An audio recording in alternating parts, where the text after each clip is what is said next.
Оросын албаны улсын бүгд найрамдах Туваа улсын тэргүүн Шолбан Валерьевич Караул Монгол улсад албан ёсны айлчлал хийж байна. Тэрээр Монгол улсын ерөнхийлөгч Баттулга Шадар сайд Энхтүмшин нартай албан ёсны уулзалт хийсэн бөгөөд энэ үеэр Туваа Монгол хоёр улс тэр дундаа хил орчмын бүс нутгийн харилцаа хамтын ажиллагааг идэвхжүүлэн зам тээвэр худалдаа, эдийн засгийн салбар гээд өргөн хүрээнд ажиллах тухай болон төмөр замын хойд коридорын асуудлууд олонтоо хөндөгдсөн юм а. Оросын албаны улсын бүгд найрамдах Туваа улсын засгийн газрын тэргүүн Шолбан Валерьевич Караул Монгол улсын ерөнхийлөгч Баттулгад бараалхлаа. Уулзалтын явцад хөрш хоёр орны хил орчмын хамтын ажиллагааг үргэлжлүүлэх талаар санал солилцсны хүрээнд өнгөрсөн оны 9-р сард Владивостокийн уулзалтын үеэр яригдсан төмөр замын хойд коридорын хэсэг болох Кизил цагаан толгой чиглэлийн төмөр замын ажлын явц ямар байгаа талаар ярилцсан байна. Төмөр замын хойд коридорын бүтээн байгуулалт нь хоёр улсын хөгжилд үнэтэй хувь нэмэр оруулна гэдэгтээ талууд ижил байр суурьтай байгаагаа мэдээллээ. Оросын холбооны улсын бүгд найрамдах Туваа улсын засгийн газрын тэргүүн Шолбан Валерьевич Караулын Монгол улсад хийж байгаа айлчлалын бүрэлдэхүүнд багтсан Оросын холбооны улсын бүгд найрамдах Туваа улсын засгийн газрын орлогч дарга Туваа улсын эрчим хүчний сайд гадаад эдийн засгийн хамтын ажиллагааны агентлагийн захирал нарт Northern Railways компани удирдлагууд өөрсдийн хэрэгжүүлж байгаа Эрдэнэт овоот чиглэлийн төмөр замын төслөө танилцуулсан байна. Хоёр тал төмөр замын хойд коридорын бүтээн байгуулалтын ажлын техник, эдийн засгийн урьдчилсан үнэлгээ, судалгааны ажлыг эхлүүлэх, хамтран ажиллах, харилцан мэдээлэл солилцох чиглэлээр харилцан ойлголцлын санамжчигт гар үсэг зарлаа.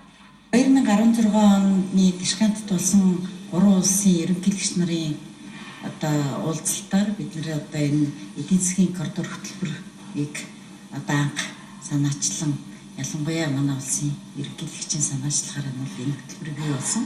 Хөтөлбөрийн хүрээнд бол хойд төмөр зам гэж нэрлэгдсэн. Энэ Эрдэнэт аваад цаашлаад энэ төмөр замд цаашлаад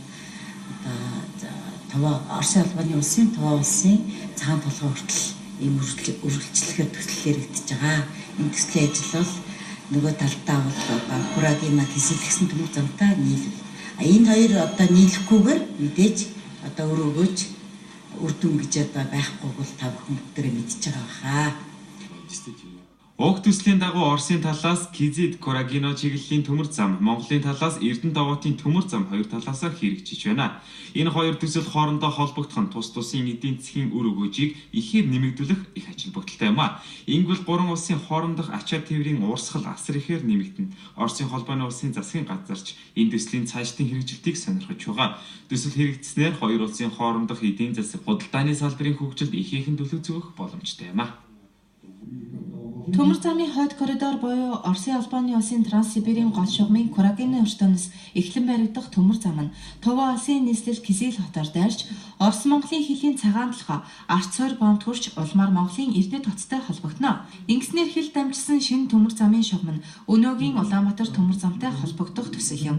Манай талаас хэрэгжих Эрдэнэт овоотын төмөр зам тавигдсанаар овоотын урд дээр 800 гаруй төмөр замд 650 ажлын байр шинээр гарч хөвсгөл булган аймагуудын ажилгүйдэл буурч жижиг дунд үйлдвэрлэл хөгжиж орон нутгийн дэд бүтцэд сайжрах боломжтой юм а.